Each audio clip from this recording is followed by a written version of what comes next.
And welcome to another edition of 7 Questions With, brought to you by Jersey Mike's, always a sub above.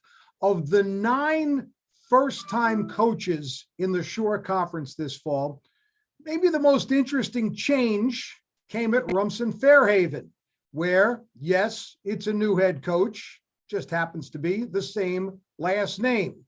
Jerry Schulte, who has spent nearly 50 years on the sidelines, gave up his job as head coach.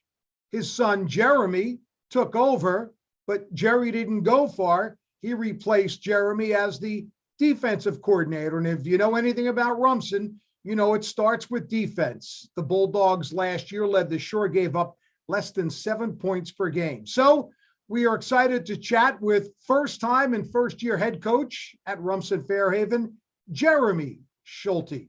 Coach, thanks for your time. Thanks for having me, Gov. So I guess I have to ask you, you've been the defensive coordinator for the last 6 seasons under your dad. When did the two of you sort of begin the discussion of reversing roles for the 2022 season? End of last summer, actually, we talked about it.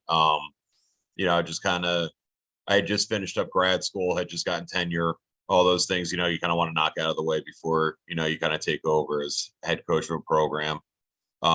And at that point, we're, end of the summer, maybe first week. And, we decided that was what was going to happen. Obviously got through, the winter and stuff, had to go through, all the board and all that stuff that comes along with it. So we, I think most of the kids knew, I think a lot of people knew that it was about to happen. And then, we just decided to make it happen. I think it was April, something like that.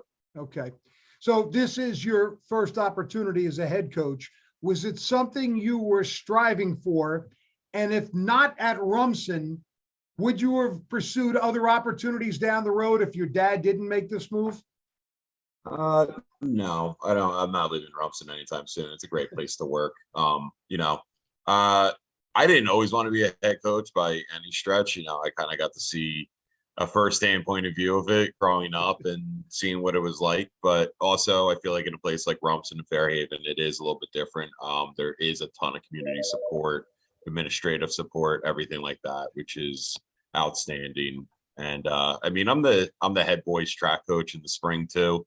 Not that that's the same beast as football when it comes down to a lot of things like scheduling and stuff like that, but it's still, a head coaching position where you're responsible for a lot of different things, a lot of things that you don't think head coaches are actually responsible for too. I don't think a lot of people understand that aspect, except for other head coaches and other people that have been there. So, understanding what I was going to expect from that stuff was definitely a big part of it. And I don't think I would have done it if I didn't feel ready. It's funny. You kind of led me right in to my next question. Unlike most first-year football head coaches, you sort of have a pretty good idea what being a head coach is all about, including dealing with parents, school administrators, and people like me in the media. What have you learned from your father in regards to those off-the-field matters? Just always be honest. Don't always give up too much information, and to be patient. It's at the end of the day, we're dealing with high school kids, so especially when parents are involved, they always want what's best for their kid, rightfully so. And it's always important to remember that. It's always important to make time and make sure that your schedule is on point and making sure that everything is, handled the right way and being respectful about it too. So while you haven't played a game yet, are those kind of things the biggest transition from being an assistant to a head coach? Yeah, definitely a few more emails than what I was used to, but I knew that that didn't come as a surprise to me. A lot more just scheduling things and managing things than actual X's and O's, which I definitely miss already, but still helping out with the defense. Still, we have a great young defensive line coach who's just starting out, so I've been helping him out with stuff. But yeah, it's those things aren't always the most fun, but it's part of it. That's kind of part of what makes the program and the expectations. You mentioned assistant coaches. you've got a couple of new faces, but for the most part, you were able to keep the staff together, which I'm sure is a huge advantage. Oh, yeah, it's huge. I mean, we only have one new coach this year. Glenn Granger, who played at Homedale and Central, and he's was at RBR last year, but he was one of our freshman coaches 2 years ago. So he's really not that new. The kids already knew him. One of our freshman coaches, John Bellavance, moved up. He's been there at RFH as long as I have. So, I mean, being able to keep that consistency and keeping things like that, the kids all know the coaches. They know what to expect from them. There's no secrets or anything like that. So it's been nice to really keep a strong core of coaches together, especially coaches that are as good as the coaches that we have. We have a few former head coaches on the staff. We have guys that could easily be head coaches somewhere if they decided to do that. So it's definitely makes my job a lot easier. I know Glenn and his family very well. I'm sure he'll be He's awesome. a good addition. Yeah. I believe your dad was 50-16 over his 6 years, which of course, all of which you were the defensive coordinator. And regardless of who would have replaced him, there has to be a little bit of pressure to continue with the success that people have come to expect. Is the pressure even greater on you because you happen to have the same last name?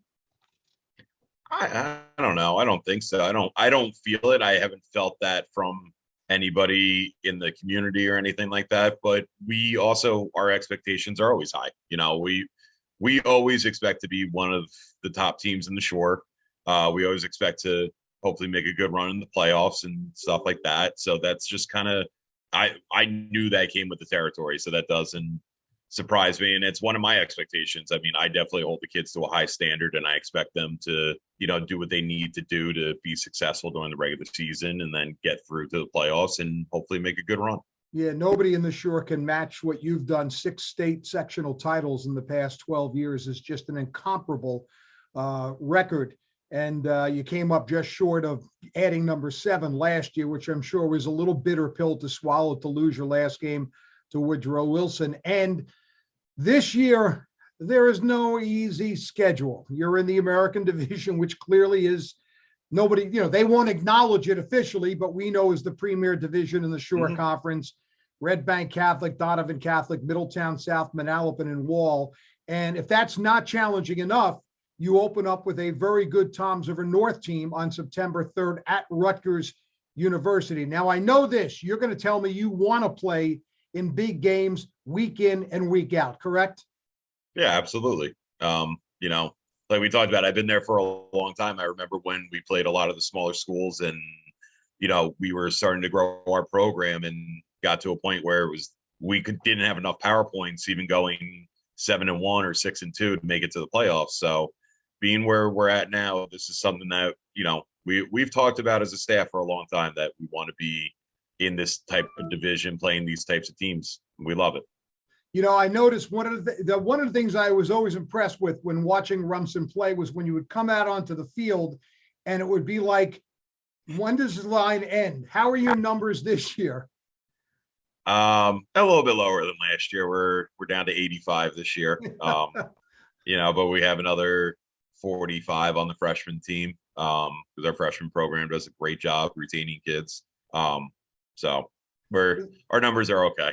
Is that a matter of success, just breeding success? Yeah, I think so. I think that's part of it.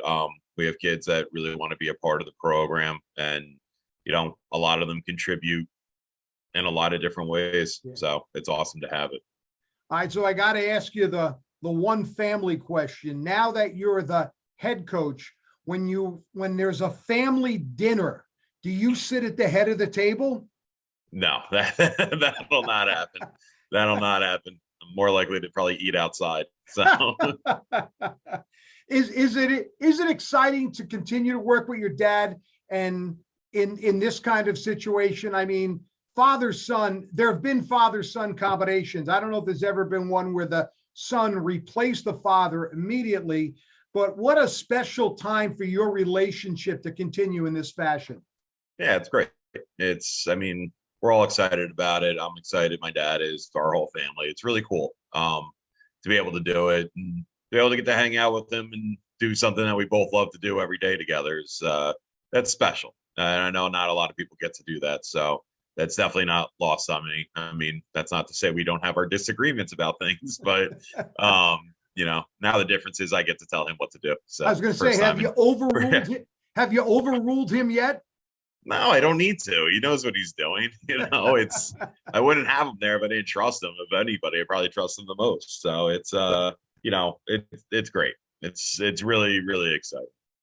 Well, I expect the winning tradition will continue. It doesn't matter what the first name is. It's the last name that counts. And I appreciate you giving us some time. Wish you and the Bulldogs all the success in the world this fall. And please send your regards to my dad. He really is a Shore Conference football icon, and it's great to see him still on the sidelines. I will. Thanks, Scout. That means a lot, man. Jeremy Schulte, the first-year head coach at Rumson Fairhaven. The Bulldogs look to continue their success when they open the season on September 3rd against Toms River North in a game that will be played at Rutgers University. Keep it here for more of our conversations with the first-year head coaches. And, of course, check out Shore Sports Network. Football previews are being loaded up right now for all of the best Shore Conference high school football information. Again, brought to you by Jersey Mike's. As always, be a sub above.